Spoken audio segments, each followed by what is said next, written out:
Hi Nick, thanks for helping my project. Could you tell me a little bit about yourself?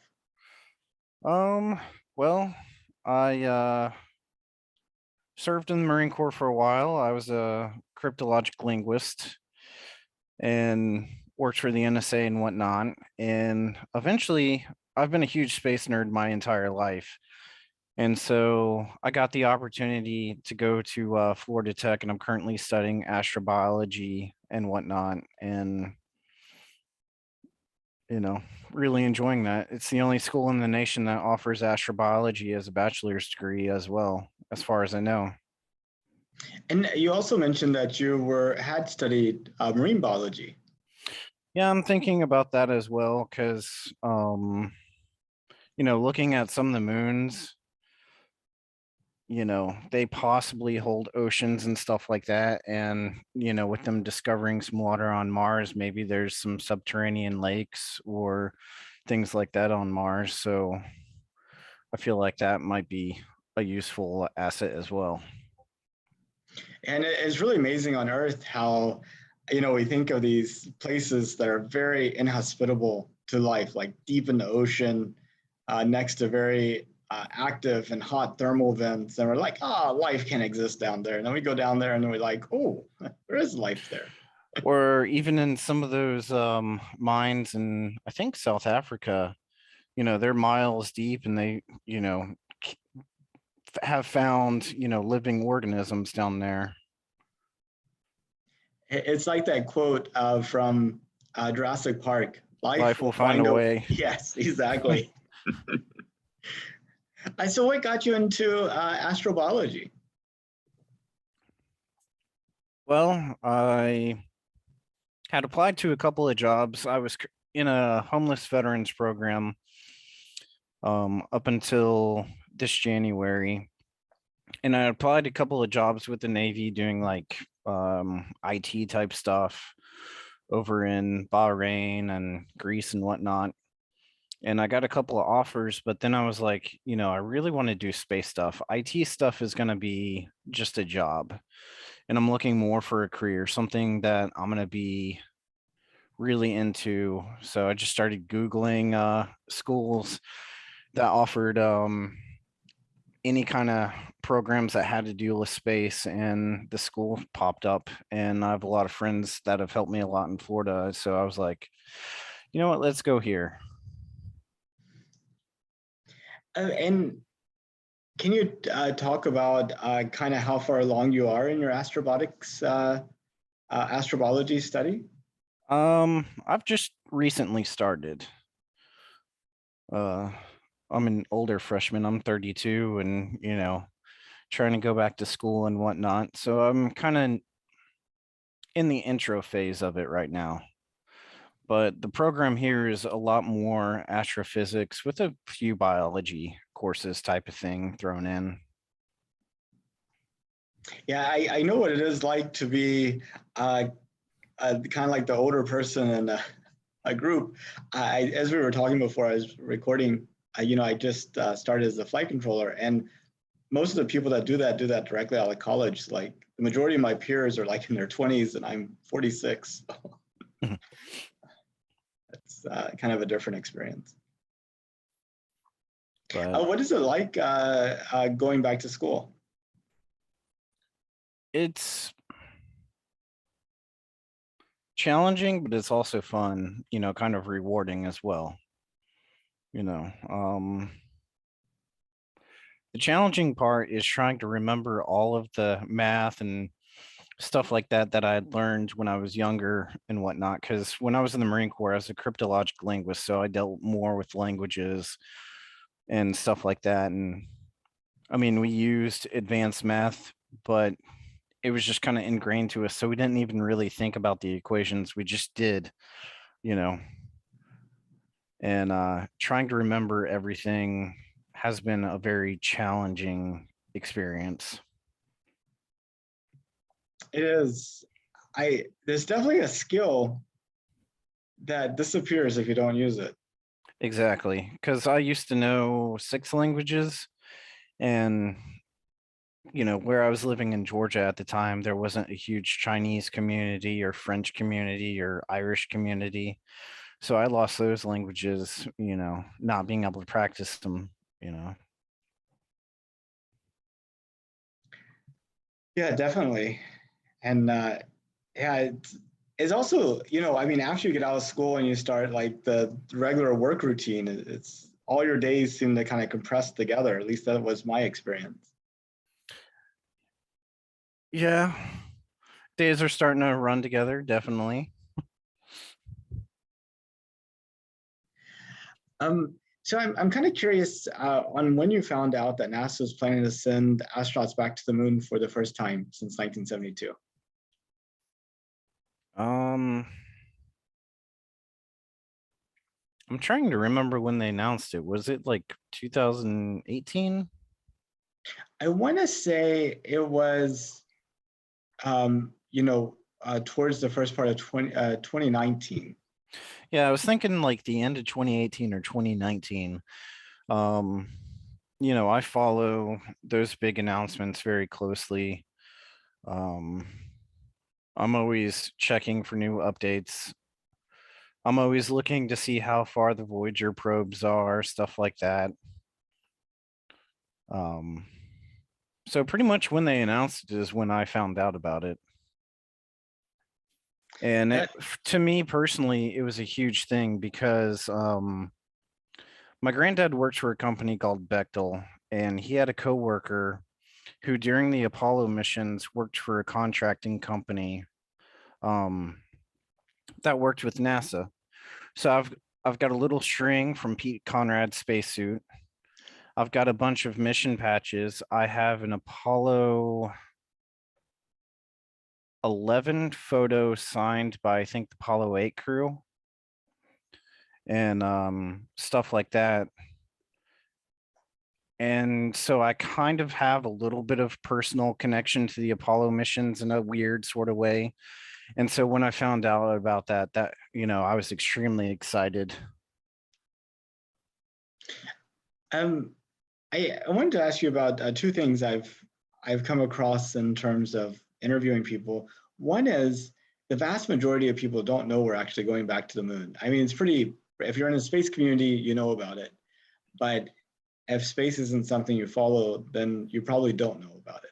Almost, I would say, only about 20% of what I would call, non-space people actually know that or heard that we're going to the moon. Yeah, I feel like, in the news coverage and stuff like that, usually they just cover, the huge announcement very shortly and then they just don't follow up with it, or like they might say something about um some of the companies doing, some launches into low Earth orbit, or with the Axiom 1, they barely covered it. And that Axiom 1 was a huge, in my opinion, it's a huge milestone mission. And it just doesn't get covered very much, unfortunately. Yeah, it's interesting. I mean, Elon appears to be able to really get a lot more attention for, um, like Inspiration 4 and those types of missions than like Axiom and SpaceX and NASA were able to do for Axiom 1. Um,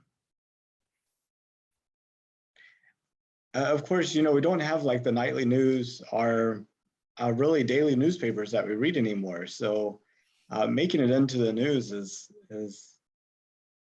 not really as definite as it was before. It's almost like you make it into the news bag and everybody has their own little filter that they get on that bag of news.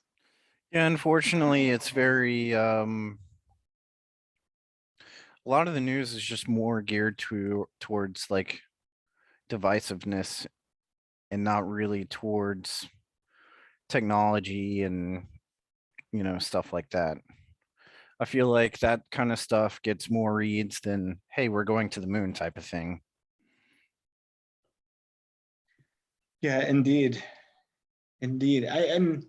I think there's been some efforts to create news sources that kind of highlight the positive, but um, I guess they don't really, They don't catch on very quickly. yeah. And maybe it's something built into us, into our nature about placing threats higher than opportunities. Like some type of defensive mechanism that's hardwired in us. Yeah, that probably goes back to just, I don't know, back to history and stuff like that. Threats seem like they might potentially happen a lot quicker than an opportunity might happen. And, our opportunities in space are going to take a while. It takes a while to get the technology and the equipment to do these missions safely. Um, going to the moon is going to be a huge milestone. And it's going to help us get to Mars, but we've got a lot of work to do to try to get to Mars, especially like shielding and stuff like that is going to be very important to try and go that far out. Yeah, I mean, the astronauts were kind of only between the Earth and the Moon for 3 days at a time, and um, the entire mission took about a week. As opposed to going to Mars is going to be, 6 months in between Right. the Earth and Mars. 6 to 9 months, depending on, the launch dates and stuff like that. And, going to the moon, I believe that's still kind of protected by our magnetic field somewhat. Um, I forget how far it reaches out. And so the aluminium that they used in the craft was able to block a lot of the rays and whatnot, at least safely. Plus, like you said, they were only out for a very short amount of time. Yeah, and in addition to radiation, I also worry about it from a psychological standpoint, not just the length of time of the mission, but if you look at those Apollo 8 astronauts, the most fascinating thing that they seemed to see on their mission was not the moon, but the Earth. And Right. those people on the way to Mars, they're going to see something quite spectacular, and that's Earth is going to disappear. I just wonder what that does to a person. That and probably the fear of possibly something going wrong because, there's always that possibility, or, just not being able to return. That will definitely weigh heavily on, future explorers going to Mars. Yeah. Some well, the second thing that I get regularly is, haven't we already gone to the moon? It's like we did that. Why are we doing it again? I was wondering if you had a favorite answer to why we should be going back. My thinking is we've gone to the moon, and going to the moon again is going to be essential to us if we want to go to other places. Because think about it, relatively speaking, the moon is in our backyard. It's still pretty decently far away, but it's in our backyard. So it's a good testing ground for future technologies to get to other places. So we might as well utilize that resource that we have, just right here to try and practice for further missions.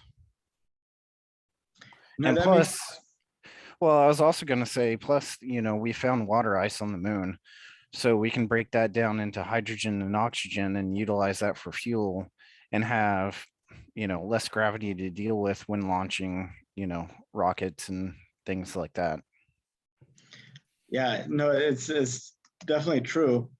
Um, I mean, if the future of humanity is in space, going to the moon makes sense. Having a continuously occupied space station makes sense. Learning how the body adapts to space. I guess not everybody shares that vision of humanity actually going out into space. are there reasons that could justify it if that's not the end goal? Are there reasons that can justify staying here or going to space? Are there reasons that could justify a trip to the moon without saying that the moon is sort of like a practice ground to go further? I mean, is there Oh, are kind there? of saying like the moon's the end goal type of thing. I mean, if it were the end goal, is there enough to justify it? I believe so, because we could set up a very permanent station on the moon. You know, the ISS is a temporary space station. You know, eventually it has to come down. We can set up like a permanent settlement on the moon and continue on a lot of that medical now I can't think of the word. Um like testing and stuff like that. You know, the ISS has provided us a lot of um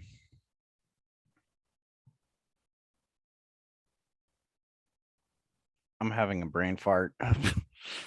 um let's see. Well, anyway, they've provided us a lot of technology, a lot of medical advancements, and things of that nature. You know, they've done a lot of cancer research. They've done um, various plant research, just things of that nature. And if we continue it on the moon, we can have a more permanent solution to that instead of just a temporary one. We can put our resources into that permanent solution and have that research going on constantly that will benefit mankind on Earth. Because the ISS has benefited mankind quite a bit already. Yeah, definitely. I mean, it's been an inspiration. Lots of science has been done on it. You know, it's been great from international cooperation standpoint. So it's quite an accomplishment. It's brought the ISS brought enemies together, you know. Yeah, and even in these trying times, you know, the people actually doing the work are still doing the work. Exactly. You know, it's one thing that every nation has in common, you know, the research that's going on that station, because it benefits everyone. Well, you mentioned it bringing enemies together. There is one country which I guess we see as like being a competitor, which we've purposely excluded from any type of space cooperation. And I'm thinking of China. I was wondering what your thoughts were. That's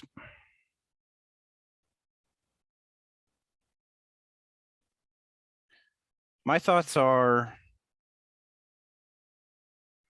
eventually I think we will be able to work with them. Right now, they're trying to test out new technologies and stuff like that, and they're kind of thinking solely for the benefit of their nation, which is completely understandable. You know, the Russians did that with the Mir, and then eventually relations kind of thawed a little bit, and then we came together to help build the ISS. I think the Chinese need to go through like their Mir phase, if that makes sense, and do their own research, and then eventually they'll get to a point where they're going to want to work together with us, and we're going to want to work together with them as well as the other nations. It's just one of those things that takes a little bit of time, I think. Yeah, indeed. And you know, maybe it's also the situation of kind of seeing each other as equals as well. I you know, the Russians had really gotten a head start with space. The Americans did a lot of catch up, but I'm thinking back in like 1975, whenever we had the Soyuz Apollo, um, you know, kind of mission where we had that big handshake in space. Right. I mean, we were I feel like probably at that time both countries felt like equals in some way. Yeah, and we had Skylab and stuff like that. And like you said, I think once China starts feeling like equals as well, and then we see the progress that they make, ours, NASA and our politicians will view them as equals as well. And then eventually I feel like we can come together on, the common ground of space. And whenever you think about the future, let's say 200 years out, um, how far do you think humanity could get in terms of actually expanding beyond the Earth?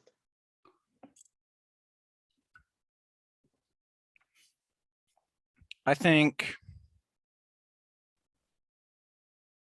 in 200 years, it's going to take some time to get everything, like to get missions to Mars and stuff like that. But I think we'll have, you know, private space stations, like company, kind of like Axiom's trying to eventually do, going around. And I feel like we're going to have settlement on the moon and probably like a small to medium settlement on Mars, and we might by that time have a little bit of exploration to some of like Jupiter or Saturn's moons, just exploration, not like permanent type of thing. But our progress is it's going to take a while. um I kind of view our progress on like the Star Trek timeline, roughly.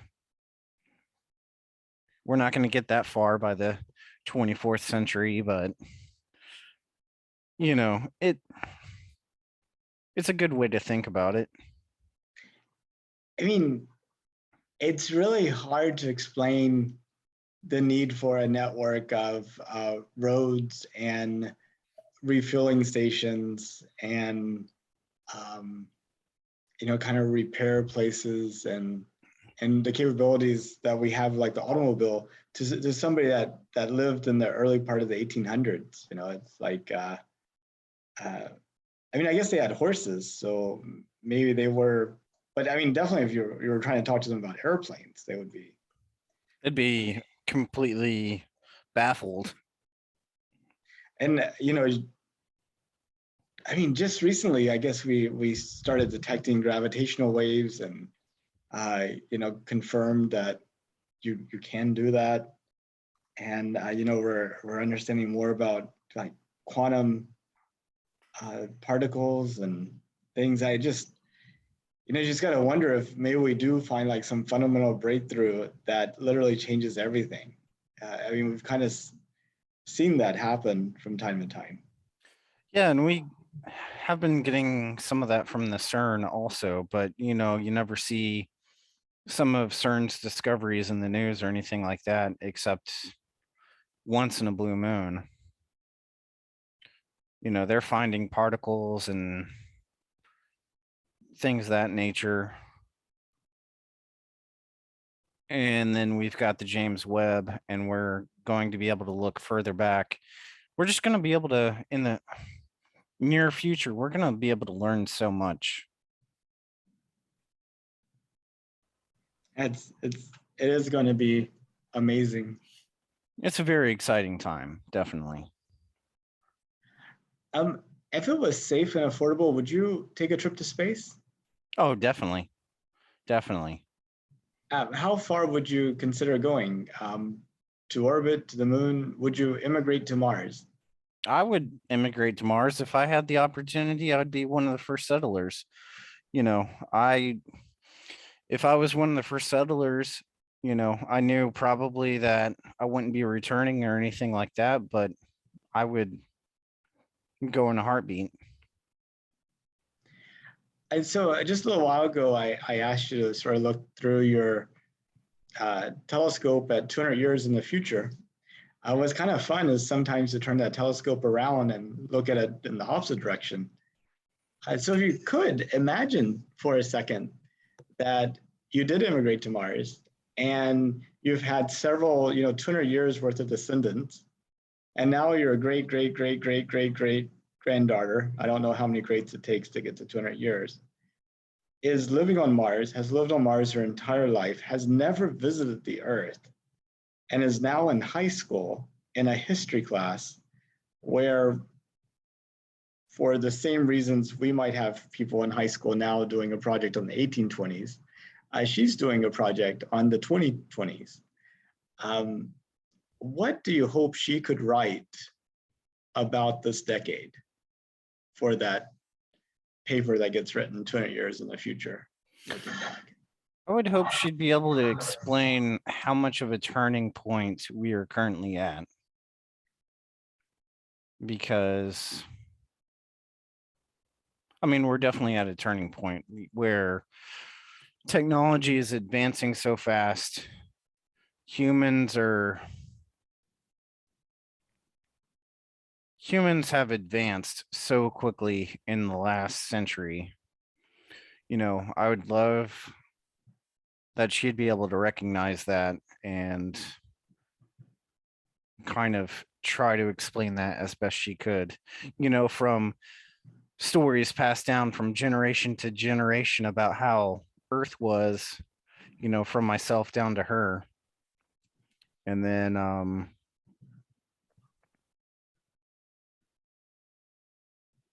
just how much we've progressed. Because you think about it, we were riding horses, from, I don't know. Now I can't think of that empire. Well, I It mean, was before the Egyptians and the pharaohs, but we go from horses all the way up until the early 1900s. We get cars. A couple of years later, we get the first airplane. And then from that, 60 something years later, we're on the moon. And now we've got a space station and we're sending people up every so often. The space station's been up for over 20 years. In 1 century, we've accomplished so much. So I would love, if she could, talk about that. Yeah, that famous speech that Kennedy gave, and he sort of outlined the progress of humanity in like compressed in, I think, like a 50-year time scale or something like that. That speech was given in 1962, so we're coming up on the 60th anniversary of that speech, and at that point, it felt like we had come so long and so fast, and it seems even more now. I mean, computers were things that took up buildings at that point, and there were only like a handful of them around. And now you have like a computer that weighs, 30 pounds or less, although my computer is pretty heavy just because I have a giant case for it. But well, and we're building processors and things like toasters that are probably more powerful than some of those. I mean, your cell phone is more powerful than what Apollo had. Well, probably even more than the entire mission control and Apollo put together, like the whole end-to-end system, and at least in terms of number of calculations per second, for sure. And I think sounds kind of weird to say, but we're in a time of strife right now. We were in a time of strife when we went to the moon before. And during that strife, technology advanced so much because one country was trying to get ahead of another country. And since we're in a time of strife again, I feel like technology is going to advance, at a lot quicker pace than it did during, the 90s and early 2000s, because that was kind of like a slow point. So some bad things are going on, but in the end result, I think, is going to be very beneficial for humanity.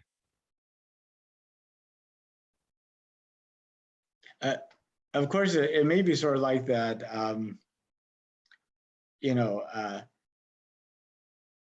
that quote about how treason um, can't what is it, um, prevail, because if it does prevail, nobody dares calls it treason type of thing. So in a similar vein, if we're able to survive regardless of what happens, we kind of look back on it as being a good thing. Yeah, I guess survivor bias, maybe they call it, or something like that. Possibly. It's like it's a difficult thing. It's you're not able to see what the alternative would be like, and maybe that's really one of the big benefits we get out of having a self-sustaining colony on Mars, is that we truly have humans living completely different. I feel like the society on Mars is going to be made up of people from, various different countries, walks of life, and stuff like that. And I feel like that's going to be a good example for Earth, because our societies are very split. And the ISS is a good example, but then having, a permanent settlement made up of various different people is going to be a good pattern for, I feel like it's, if that makes sense. Yeah, it does. Just having to re-question everything, how food is grown and distributed, and how we work together. And I grew up in a communist country. I grew up in China, and I live in the States and stuff like that, and I've dealt with various cultures and stuff like that through living in a communist country and now living in the West, so to speak. And on Mars, we're going to be able to combine our cultures and create, one culture, so to speak, where everybody is equal and, hopefully eliminate some of the strife and whatnot, and be an shining example for Earth. I hope so. It would be good. Hopefully it turns out and it's very successful. And we got to be very careful. If the first missions to Mars aren't successful, the lesson that some people might draw from that is it's not possible. But if it is possible, I feel like a lot of the early missions to Mars are going to be one-way trips, unfortunately. But I'd be one of those. I'd be willing to sign up for one of those first missions and try to help build. The technology is almost there to get there. Returning, not so much. Because to return, we need to build up, a base on Mars and stuff like that. And unfortunately, for a lot of the early settlers, I feel like it's not going to end in the best of ways for them. And I feel like a lot of the early settlers will understand that. But in the end, the work it does for humanity is gonna be greater than the cost. And the same thing is true with people coming over to like North America or settling the West. High death rates and very challenging times. But one big difference though is those people didn't have Twitter accounts or Facebook pages or TikTok. True, although a lot of the settlers are not going to be able to really utilize that either, because it takes a few minutes for communications. That's true. That's true. It's gonna come in batches. It'll be less real time. That's why when we send, we probably need to send, quite a few people. That way, then there's some kind of community there. Otherwise, like you said, there's going to be some isolation and, some mental problems that might arise. Absolutely. Well, Nick, I know we touched on a whole bunch of different topics. Those were pretty Kind of much the jumps around a questions. lot. Those were pretty much the questions I had. But is there anything that you wanted to talk about?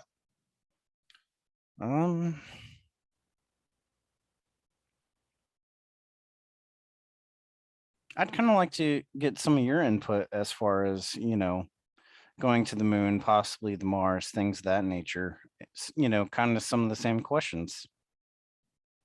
Yeah, I mean, I'm just, I guess I just been really amazed with like Elon Musk and what he's been able to do with SpaceX. And I just have high hopes that Starship would be successful. And if we do have a fully reusable, spacecraft that's able to lower the cost of going to space to such an extent that, we're not having to miniaturize stuff and everyday people can go and take a trip to space. That will be the big breakthrough. That just like Henry Ford was able to show that you can create a car and make it affordable, and then you had like all these other car companies. I just think that once we break through that belief barrier, that SpaceX may not be alone, and once we have people living on Mars, that becomes like a self-reinforcing reason to go to Mars. It's like, well, there's people on Mars, that's where the party is, or whatever, and so once you have people living on Mars, it makes sense to have more people living on Mars. And once you have people going back and forth, it makes more sense to have more people go back and forth. And once you've done all that, then you've like developed this capability to an extent that, well, why not go to the moons of Jupiter? We got the ships, and it just becomes sort of like this growing capability. And and then we're arguing about, well, do we think it's possible to build a generation ship to another planet and another star system? I don't know if you read that Andy Weir book, the Hail Mary Project, but in there, they discover this life form that's kind of infected our sun, but also becomes like a way to like send spacecraft at very quick, very, very quickly.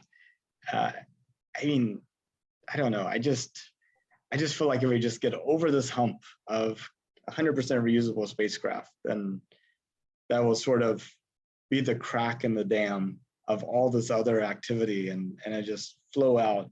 It'd be an amazing thing. So I think I'm not a big fan. All right, I'm a big SpaceX fan. There are other companies out there I'm not a huge fan of, but I really like that eventually Blue Origin and Virgin, they don't go to orbit and stuff like that. So I'm not like a huge fan, but at the same time, I think that's going to be very beneficial. Right now tickets are astronomical, but you have to think about it. They have just recently started their operations and stuff like that, so they have to recoup some of the money that was spent in R&D and various other things. And the more they get people that have large amounts of money to space that can help them recoup their costs and stuff like that, it'll make it easier for normal people like you or I to get into space, even if it's just for a couple minutes. But the thing is, that money is then going to be reused into other technologies that's going to possibly help as well get further into space. So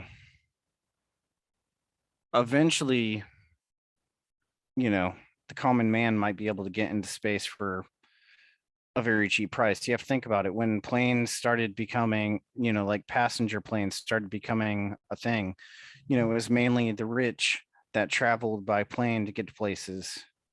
They had recliners and, you know, a full kitchen and stuff like that on those DCs and everything like that. And it was just the rich people traveling. Once that company recouped their money, you know, the ticket prices started going down and, other people could start affording to travel on them. And that's kind of the same with those other companies that are doing more tourist type missions. And those tourist type missions might further fund, you know, other technologies that are created because there might be some R&D going on in Blue Origin or Virgin that SpaceX isn't, concentrating on. And if those companies kind of work together as far as like sharing technologies to kind of help humans and whatnot, then, a little collab wouldn't hurt. Yeah, and especially if we look at like the New Shepard system. I mean, it uses liquid oxygen, liquid hydrogen. Um, I mean, the only sort of big cost that it looks like it has is repacking the parachute. I'm not sure they have to get new parachutes each time or if they reuse them. But you could conceivably see getting the New Shepard system down to a really low cost. And Yeah, just like, the Falcon has gotten down to really low cost. Um, just about everything is recoverable as far as the Falcon goes. Um, but it took, quite a while. It took people spending, companies or governments spending a lot of money to get their technology up to bring the prices down and whatnot. So in the future, hopefully that technology becomes available to you or I type of thing. yeah, I hope so. I mean, the prices, I mean, the SpaceX prices are coming down a little, but they're still in the tens of millions. And the Right. the New Shepard and the Virgin Galactic prices seem to be going in the wrong direction at the moment. But maybe. Well, I mean, Virgins is probably going to go up just because they haven't, they had that one mishap with their landing and stuff like that. And so they got to go back and try and fix things and whatnot. And they haven't really had too many flights. And Blue Origin, they've had a few flights, but not too many. So, I mean, as far as like a company standpoint, they're still trying to recoup their money from all the research that they've done to make sure those platforms are safe and, you know, um, everything. So that's kind of understandable. Eventually, it should come down once, they get more flights in and stuff like that. Yeah, it's kind of interesting. The latest, New Shepard flight, I think the chief designer got to go up. I think, if I owned a Blue Origin, I would have had him on the first flight, and I might have waited a few times before going out. I don't know. I mean, that's probably a good idea, but at the same time, um, he had a bunch of confidence in the system that was built. They had plenty of tests and things of that nature. So I think it shows a lot that, he went up very early, you know. Same with Richard Branson. They had a lot of confidence in their systems. They've been tested quite a bit. And I think it also shows to investors as well as, various other people that, hey, this is a safe system. I'm willing to go up, that type of thing. Absolutely. I noticed that like on a Virgin Galactic flight, they wore parachutes. Just wondering how they would get out of the plane if they needed to. That is an interesting thing. How would they get out? Because maybe they have bolts on the door that, those explosive bolts and stuff like that they use, like when they were launching the shuttle and whatnot. Mm, Maybe they have those on the door to pop them out real quick. But yeah. Really interesting. Well, Nick, I want to thank you again for participating in my project, and I I hope someday your great to the nth granddaughter does look at this in 200 years from Mars. oh, I definitely appreciate you getting in contact with me as far as this project. Absolutely love it. I love the idea behind it too. And if there's anything else I can do to try and help out with the project, just let me know. And Well, the most obvious place I need help is more people to interview. I haven't even reached the halfway mark from the time that I started the project, but I have over 900 more days to go. So I can definitely try and help you find some people. that would be awesome. That'd be awesome. Well, good deal. Well, we'll be in touch, and you have a good rest of your evening. Oh, thank you too. Like I said, I really appreciate it. I enjoyed it a lot. It was a lot of fun. Well, thank you. Okay, talk to you soon. All right, you too.